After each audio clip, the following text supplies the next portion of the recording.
Hello नमस्कार प्रिय मित्रांनो, अनोखी लाईफच्या अवेअरनेस युनिव्हर्सिटीमध्ये तुमचं मनापासून खूप खूप छान जगात स्वागत आहे. एकदा काय झालं माहिती आहे का, मी रस्त्याने जात असताना मला माझा जुना मित्र दिसला पिंट्या, आणि ते संग पिंकी होती.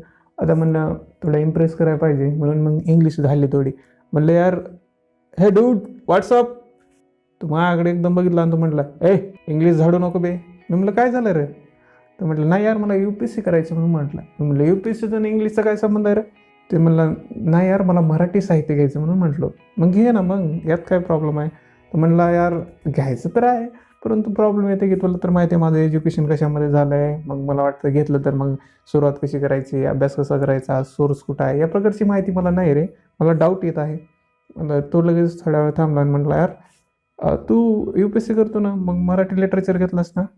हो. मग मला सांग ना मग. तो म्हटला पुन्हा काकेत क्वेश्चन गावाला वळसा. बरं ठीक आहे म्हणलं, मी सांगतो. जर मित्रांनो असाच जर प्रॉब्लेम तुम्हाला असेल पिंट्यासारखा, की तुम्हाला जर UPSC मध्ये मराठी लिटरेचर घ्यायचं आहे, परंतु काय वाटतं यार, नाही यार काहीतरी आपल्याला वाटते की नाही, कसं काय होईल, अभ्यास कसा करायला पाहिजे, सुरुवात कशी करायला पाहिजे, सोर्स कुठं आहे का नाही, याबद्दलची सगळी माहिती या व्हिडिओमध्ये तुम्हाला पूर्णपणे भेटेल. शंका, कुशंका, लघुशंका या सगळं जे आहे ते त्या कमी करण्याचा प्रयत्न करेन मी.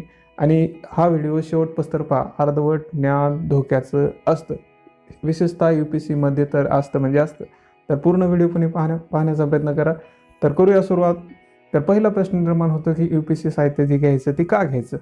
पहिला क्वेश्चन आहे का घ्यावं. तर तुम्ही जर अभ्यासक्रम पाहिला असाल ते लिटरेचर, तर तुम्हाला असं समजेल की यार ओळखीचं वाटते काहीतरी, आपण कधीतरी ऐकलं आहे. जसं कादंबरी, कथा, नाट्य, कविसंग्रह हे सगळे आहे ना, ते त्याच्यामध्ये येतं, त्याच्यामुळे ओळखीचं वाटतं, पहिला पॉईंट.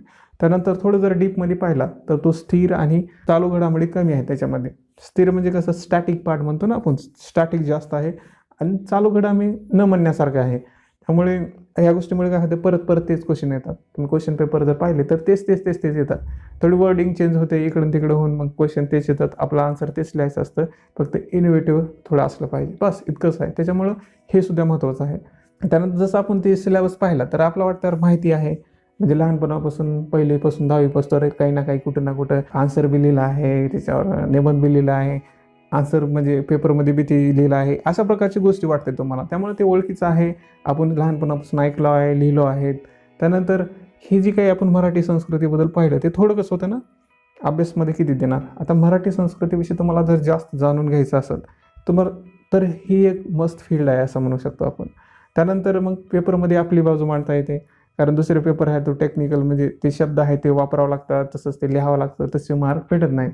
परंतु मराठी पेपर म्हणजे कसं आपला आहे ना यार, आपली बाजू जास्त मांडता येते त्याच्यामध्ये. लिखाणाला वाव आहे, युनिव्हर्सिटीला मान आहे, तुमच्या मताला मान आहे. तर अशा प्रकारचं आहे.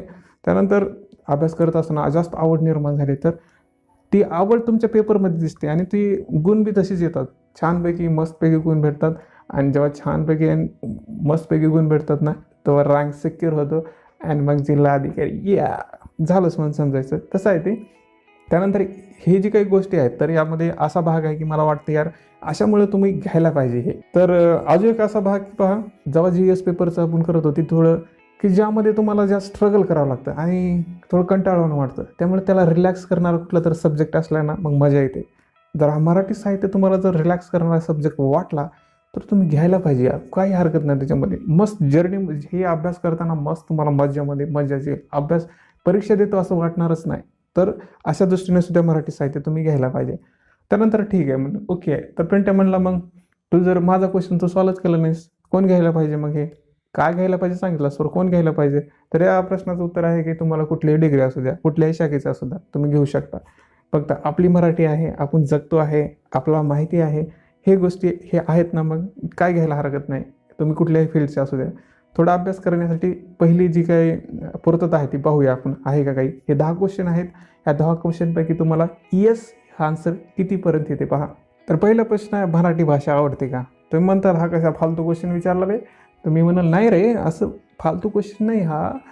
पहा, तुम्ही लहानपणापासून समजा इंग्लिश मिडियमला गेला असाल, मग तुम्ही मराठी भाषा घ्यायचं असेल तर मग विचारणं लाजमी आहे ना, मराठी भाषा आवडते का. किंवा आपण 10वी नंतर 12वी नंतर आपली फील्ड चेंज केलेली असते, इंग्लिशमध्ये गेलेलं असतं. त्यामुळे आवडतं का हा क्वेश्चन पहिलाच आहे. त्यामुळे पहिला क्वेश्चन विचारला की मराठी भाषा आवडते का. त्यानंतर 1ली ते 10वीमध्ये मराठी विषय आवडत होता का. कारण आपलं माहिती आहे की काही जणाला काही मराठी विषय आवडतच नसते. नाही ते काना माका व्याकरण यार नका यार असं वाटते ते, त्याच्यापैकी ते गणित आणि विज्ञान लिहिलेलं परवडतं असं वाटतंय कधी कधी. त्यामुळे 1ली ते 10वी मध्ये हा मराठी विषय आवडत होता का? आन्सर येस आहे का नाही ते तुम्ही ठरवा. त्यानंतर तुम्ही मराठी वाचताना तुम्हाला मजा येते का नाही? म्हणजे एखादी कादंबरी कथा काही वाचत असतात तेव्हा तुम्हाला मजा येते का? असं वाटतं की अरे यूट्यूब हे जे काही मोबाईल आहे ते बाजूला सोडायला पाहिजे, आता पुस्तकच वाचायला पाहिजे असं वाटतं का? छानपैकी मनामधून इच्छा होते का? तुम्ही त्या पुस्तक वाचताना मध्ये असं डुबून जाता, असं होतं का कधी? मजा येते का तुम्हाला? येस आहे का पहा. त्यानंतर मराठी अवांतर वाचन करता का? म्हणजे जसं म्हणलं कथा कादंबरी किंवा इतर पुस्तकं नियतकालिके मासिके अशा प्रकारे तुम्ही काही करता का? किंवा वाचता का? एखादं काही भेटलं तर तुम्ही वाचायला बसता, असं मराठी अवांतर वाचन करता का? त्यानंतर पुढचा क्वेश्चन आहे, महाराष्ट्रातील सण उत्सव, लोककथा, लोकगीत, लोकनाट्य हे आवडतं का? म्हणजे जसं की दसरा असेल, पंचमी असेल, राखी पौर्णिमा किंवा इतर प्रकारचे जे काही सण आहेत, जे काही उत्सव आहेत ते तुम्हाला आवडतात का? का असं वाटतं की यार नाही यार याच्यापैकी टी व्ही बघितलेली परवडते असं वाटतं का काही? पहा आन्सर तुमचं येस आहे का नाही आहे. त्यानंतर मराठीमध्ये उत्तम प्रकारे लिहिता येतं का? उत्तम प्रकारे अर्थ होतो ना, तर उत्तम प्रकारे लिहिता येतो का हे पहा. त्यानंतर तुमचं हस्ताक्षर बऱ्यापैकी आहे का? आपण लहानपणापैकी म्हणतो ना, आपल्या मित्राला काय काढला बे, कुत्र्याचा पाय मांजराला, मांजराचा पाय काढला. आणि मग जे काही आपले टीचर होते ते म्हणत होते जरा ओळखू तर येऊ दे, असं तर काढ नेमकं. म्हणजे कमीत कमी ओळखू येण्यापुरतं आहे का? म्हणून तर मी शब्द वापरला बऱ्यापैकी आहे का. तर हा 7वा क्वेश्चन. त्यानंतर पुढचा क्वेश्चन होता, मराठीतील कादंबरी, काव्यसंग्रह, मासिका, नियतकालिके, चित्रपट, मालिका यामध्ये कुठं तर तुमचा रस आहे का? का काहीच आवडत नाही? का फक्त हॉलिवूडच पिक्चर बघा वाटतात, बॉलिवूडच बघा वाटतात, हे आपल्या मराठी आवडत नाहीत का? काही वाचता येते का? बघा ह्याच्यामध्ये काही रस आहे का? आहे का नाही एवढंच ठरवा त्याच्यामध्ये, येस का नो. त्यानंतर महाराष्ट्रातील ग्रामीण जीवन, आपले काही शेती आहे, तिथले लोक आहेत, त्यांना दलित जीवन, जे काही जिथं राहत असतील ते गावामध्ये राहत असतील किंवा शहरामध्ये असतील हे त्यांचं दलित जीवन, आपले ग्रामीण विभाग माहिती असतील की जसं कोकण आहे, पश्चिम महाराष्ट्र आहे, विदर्भ आहे, यामधील तुम्हाला जाणून घ्यायची इच्छा आहे का? असं मनापासून वाटते की यार हे माझाच भाग आहे, माझा प्रदेश आहे ना, मला त्यांची बोली कसं राहतात, कसं वागतात, त्यांची बोलण्याची स्टाईल हे जाणून घ्यायला पाहिजे असं वाटते का तुम्हाला? आतमधून इंटरेस्ट वाटतो का? हा एक क्वेश्चन आहे. त्यानंतर मराठी साहित्य हे एक परीक्षेच्या दृष्टीने निवडत आहात का तुमचा एक आवड म्हणून निवडत आहात? हा लास्टचा क्वेश्चन आहे की मराठी साहित्य हा तुमचा एक आवड म्हणून निवडत आहात का नाही? येस की नो हा क्वेश्चन आहे तुमच्याकडे. तर हे तुमचे 10 क्वेश्चन आहेत. आता काही क्वेश्चन असं विचारण्याची म्हणजे गोष्ट आहे ना, ते डायरेक्ट रिलेटेड तुमच्या अभ्यासक्रमाशी आहेत. म्हणजे हे ठरवतं की तुम्हाला घ्यायला पाहिजे का नाही. तुम्ही म्हणसाल हे कसं ठरवलं, तर तुम्ही अभ्यास करताना कळेल की यार मी जे क्वेश्चन विचारले होते ते बरोबर आहेत का नाही. तर असा हा भाग आहे. तर तुम्ही असं विश्वास ठेवा की एक विद्यार्थी करणार आहे त्याच्यावरून हा क्वेश्चन विचारतो आहे. तर यापैकी तुमचे किती आन्सर येस आहेत ते पहा.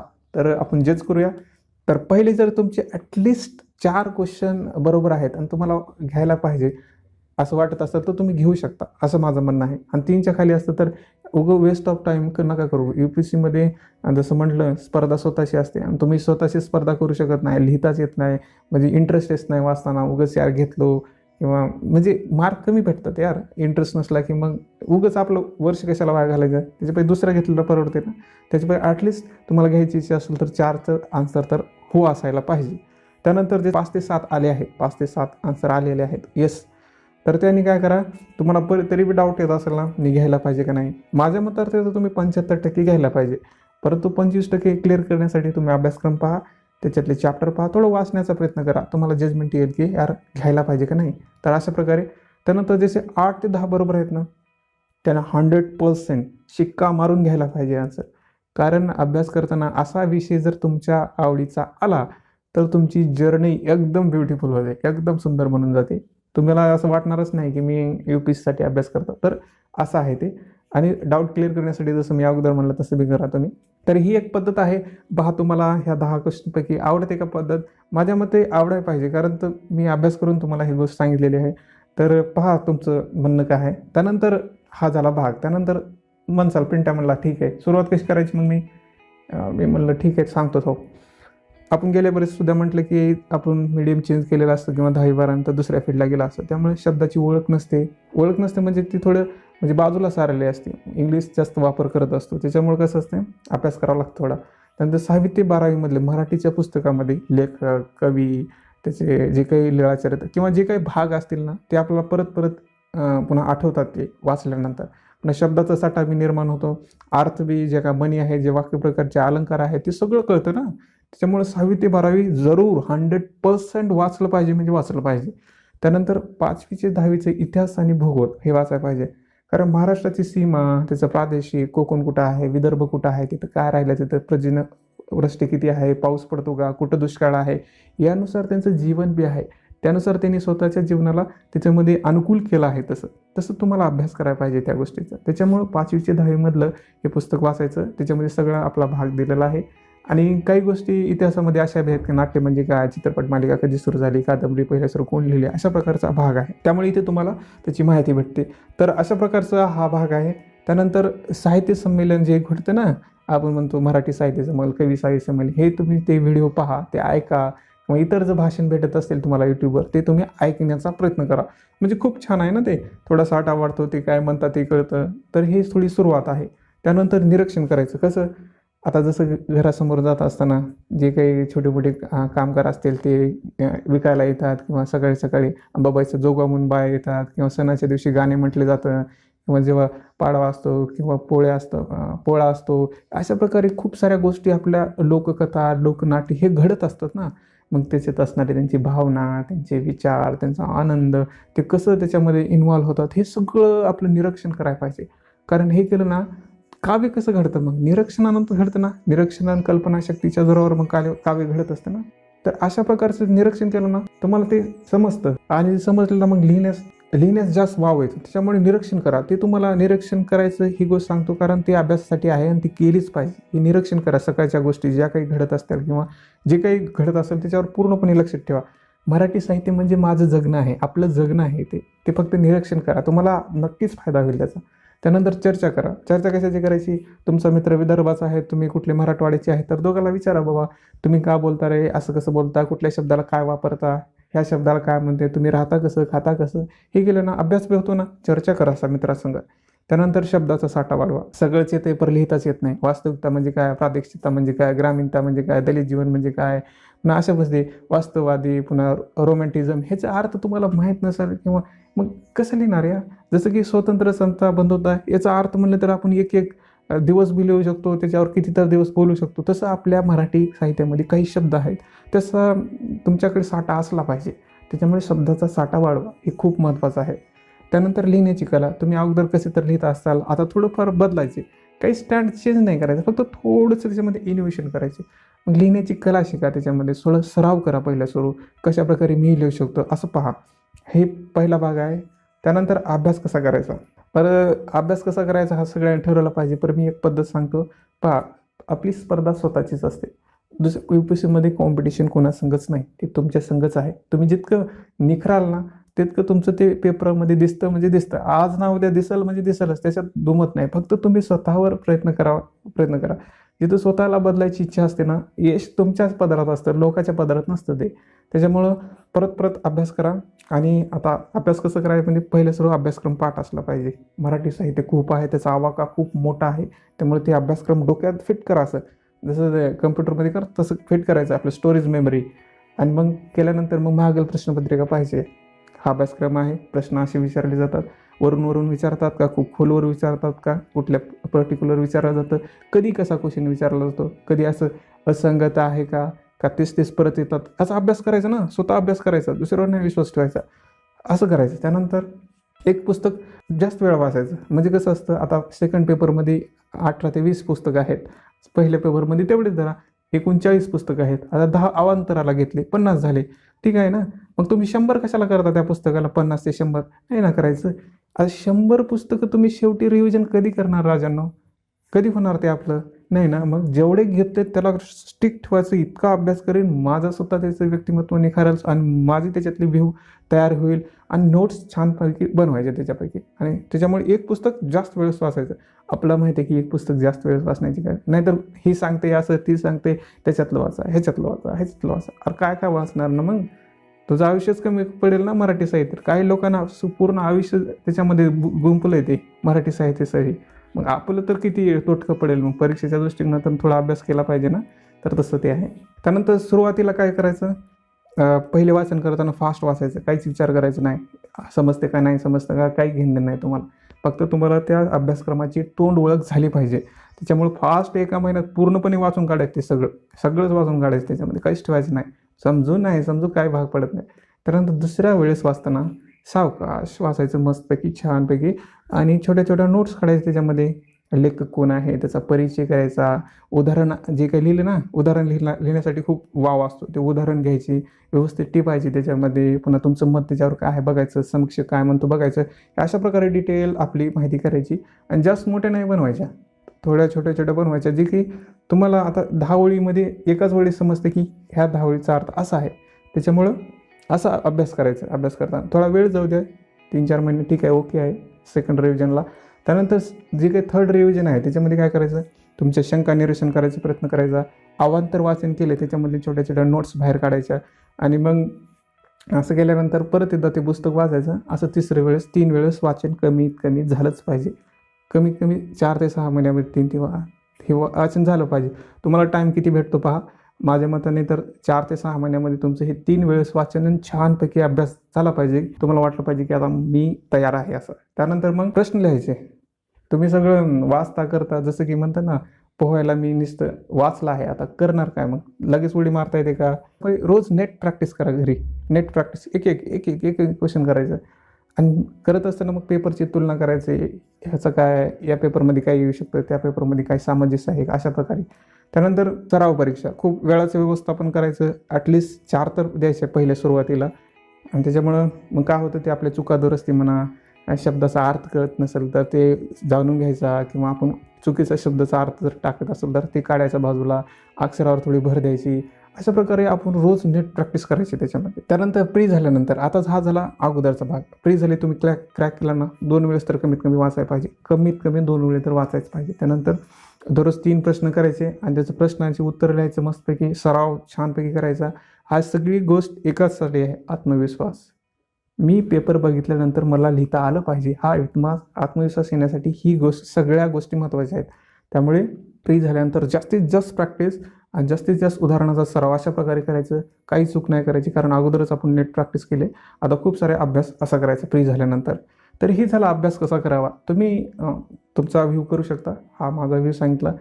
तर पुढे जाऊया आपण. सोर्स काय आहे, तर सोर्समध्ये पहिली गोष्ट म्हणजे अभ्यासक्रम पाहिला, त्याच्यातले जे काही पुस्तक आहे ते तुम्ही अमेझॉन किंवा बुकगंगा यावर जाऊन ते सर्च मारा, तुम्हाला भेटतील. ऑर्डर करा, तुमच्या घरापासून येईल पुस्तक. आणि त्यानंतर जर नाही वाटलं यार नाही खूप ते महाग होतं, तर तुम्ही पुण्यामध्ये, आता झेरॉक्स कोणतं आहे ते मला आठवत नाही सध्या, पण ते झेरॉक्स सेंटरमध्ये गेल्यानंतर तुम्हाला नोट्स बी भेटतील, पुस्तकं भेटतील सगळी, आणि माफक दरात भेटतील तुम्हाला. त्यामुळे तिथे बी जाऊ शकता. हा सोर्स आहे. आजकाल काही अवघड नाही, अगोदर होतं ते, पण सध्या आता सगळं ऑनलाईन बी आहे, आणि तुम्ही पुण्यामध्ये जाऊन घेऊ शकता. किंवा आपल्या मित्राला सांगा की हे इथं स्टोअर आहे, तिथं जाऊन तुम्ही पुस्तकं आण बरं, तर असं करू शकता तुम्ही. त्यानंतर टेलिग्राम चॅनल कशासाठी, ते खूप महत्त्वाचं आहे. कधी कधी तिथं पुस्तक पाठवतात, तिथं पुस्तकं पाठवले जातात, किंवा इतर प्रकारच्या नोट्स असतात, ते तुम्ही बघायला पाहिजे. त्याच्यामध्ये पहिलं आहे मराठी साहित्य UPSC, दुसरं आहे मराठी लिटरेचर UPSC ऑप्शनल, तिसरं आहे अनोखी लाईफ. हा अनोखी लाईफ तर आपलंच, तुम्ही जे व्हिडिओ पाहता ते आपलंच आहे. त्यानंतर Marathi literature UPSC, Marathi literature SU, हे टेलिग्राम चॅनल आहे. त्याच्यामध्ये तुम्हाला माहिती भेटेल, खूप साऱ्या गोष्टी कळतील. तुमच्या मित्राला तुम्ही त्याच्यामध्ये कॉन्टॅक्ट करू शकता, अशा प्रकारचं आहे. आणि याच्यामध्ये जावा तुम्ही. त्यानंतर यूट्यूबमध्ये YCMचं जे ऑफिशियल आहे त्याच्यावर बी काही व्हिडिओ आहेत. पुन्हा अनोखी लाईफ आपलं चॅनल, त्याच्यावर बी काही व्हिडिओ आहेत. आजपर्यंत मी बहुतेक एक 16-17 व्हिडिओ झाले असतील, तुम्ही ते पाहू शकता जाऊन. पुन्हा YCM AVCमध्ये सुद्धा आहे. त्यानंतर विजन IPS, श्रुती इंडिया. आता हे जर थोडे इनॅक्टिव्ह असतील, म्हणजे सुद्धा त्यांनी 5-6 महिन्यापासून जर नाही टाकले, तर तुम्ही पहा त्यांना जाऊन, म्हणजे तुम्हाला कळेल.